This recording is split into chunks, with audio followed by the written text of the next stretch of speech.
Odisha communication ले समस्त को बहुत बहुत स्वागत। गत काली ओडिशा सरकार तरफ बहुत बड़ एमेंडमेंट करा जायछि जेपरि सरकारी चाकरी रे जोग देबा पई मैक्सिमम एज लिमिट थिला 32 वर्ष। यह व्यतीत जो मैंने रिजर्व कैटेगरी रे जाउथले SCBC SC ST all women candidates को 5 वर्ष रिलैक्सेशन मिलुथिला। सहित जो मैंने फिजिकली डिजेबिलिटी थिले सेमान को 10 वर्ष रिलैक्सेशन मिलुथिला। जो वर्तमान समय एमेंडमेंट रूल आसिला यार इंपैक्ट कौन रहिबो, यार प्रभाव तापर कौन रहिबो, यह सहित आपनकर केउ सब जॉब रे ए 42 वर्ष लागू करा जिवो आ कोन कोन सब जॉब रे 42 वर्ष लागू हेबो नाही डिटेल्स इन्फॉर्मेशन आज वीडियो रे आलोचना करिबा। ता पूर्व कहि रखुची जदि आप चैनल ले नुआ निश्चित भाव चैनल को सब्सक्राइब करी बेल आइकन दबी दियंतु एवं निजर फ्रेंड्स मान सहित शेयर करंतु। देखंतु ऑलरेडी ओडिशा सरकार गत काली कोन कला ना एमेंडमेंट कला जो ओडिशा सिविल सर्विस एक्ट थिला 1979 मसिया रे आसीथिला जेउथरे कि ऊपर एज लिमिट केते रखा जाइथिला ना 32। जेतेबेले जने सरकारी चाकरी रे जॉइन करे तार मिनिमम एज थाए 21 वर्ष, मैक्सिमम एज थाए 32 ईयर। 32 ईयर कंप्लीट पर से सरकारी चाकरी आवेदन करि पारे नाही। किछिटा जॉब थाए जोटा कि 18 वर्ष रु 32 वर्ष पर्यंत थाए एवं आउ किछि जॉब थाए जोटा कि आपनकर कोन ना 18 रु अंडर 30 मध्यरे एज लिमिट थाए जोटा कि विशेषकर डिफेंस सर्विस रे बा पुलिस अन्य सर्विस रे।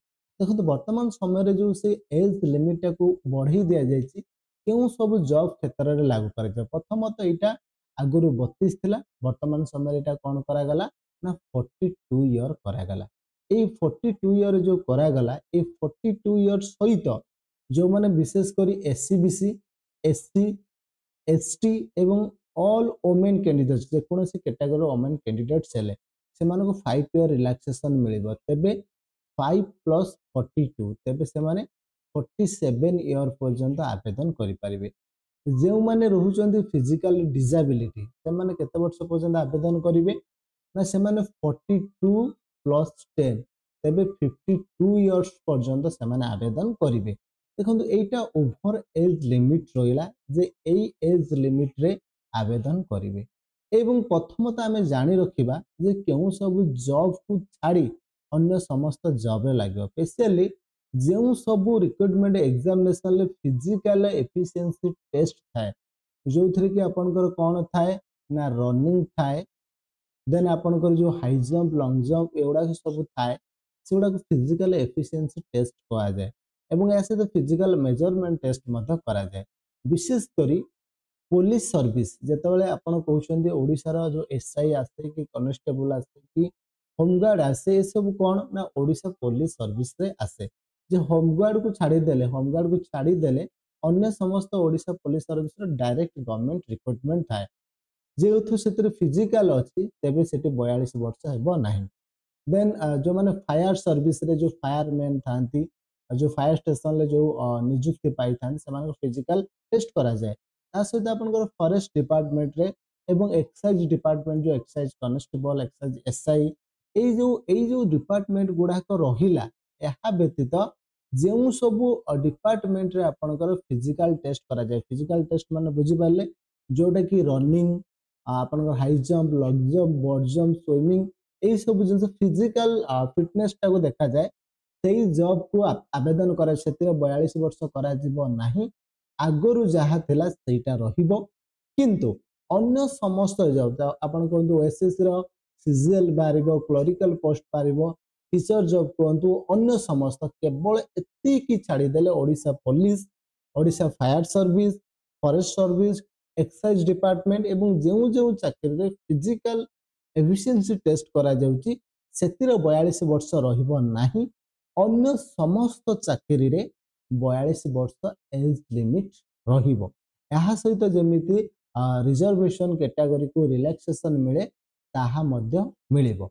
एइटा गुटे संपूर्ण गुटे गोल्डन अपॉर्चुनिटी सृष्टि करिवो जहा द्वारा जो माने पाठ पढ़ी कि बेकार थिले नियुक्ति पाई नथिले सेमाने मध्य पाई पारबे। यार ओडिया नोटिफिकेशन मध्य देखि पारिबो जे पुलिस जंगल अबकारी अग्निशम किंबा जेउ पद पदवी रे कोन शारीरिक दक्षता थाए ता व्यतीत अन्य समस्त जॉब को 42 वर्ष वृद्धि गोल्डन अपॉर्चुनिटी एटा गोटे इनफॉरमेशन जो मानकर एज कंप्लीट हो जाइतला सेमानक पई सरकार पदक्षेप नेले सेमानक नियुक्ति आत्मनियुक्ति मिल जिवो निश्चित भाव में जो मानक मध्य कन्फ्यूजन थिला जे केउ केउ चाकरी को 42 वर्ष करा जिवो से कन्फ्यूजन मो भाबुची दूर ही जाइतिबो विदाउट फियर रे केवल पुलिस जंगल विभाग अबकारी विभाग अग्निशम विभाग को छाड़ी देले जो फिजिकल प्रोफिशिएंसी शारीरिक दक्षता परीक्षा करा जाउची सेही जॉब को छाड़ी दे अन्य समस्त जॉब पाई सरकारी जॉब पाई ओडिशा गवर्नमेंट रे 42 वर्ष पर्यंत आवेदन करि हबो ओडिशा गवर्नमेंट रे देन यहाँ सहित जो माने रहिले एससी बीसी देन आपनकर एससी देन एसटी ता सहित ऑल वुमेन कैंडिडेट्स को पाई रहइबो केते 47 ईयर आसी जिवो तांकर एज लिमिट जो माने पीडब्ल्यूडी रहिबे से माने 52 ईयर पर्यंत आवेदन करि परिबे सरकारी चाकरी पाई एही थिला डिटेल्स इन्फॉर्मेशन निश्चित भाव में निजर समस्त फ्रेंड्स सहित शेयर करतु पुणी देखाबो नेक्स्ट अपडेट रे से पर्यंत विदाय नबा जय जगन्नाथ जय ओडिशा थैंक यू।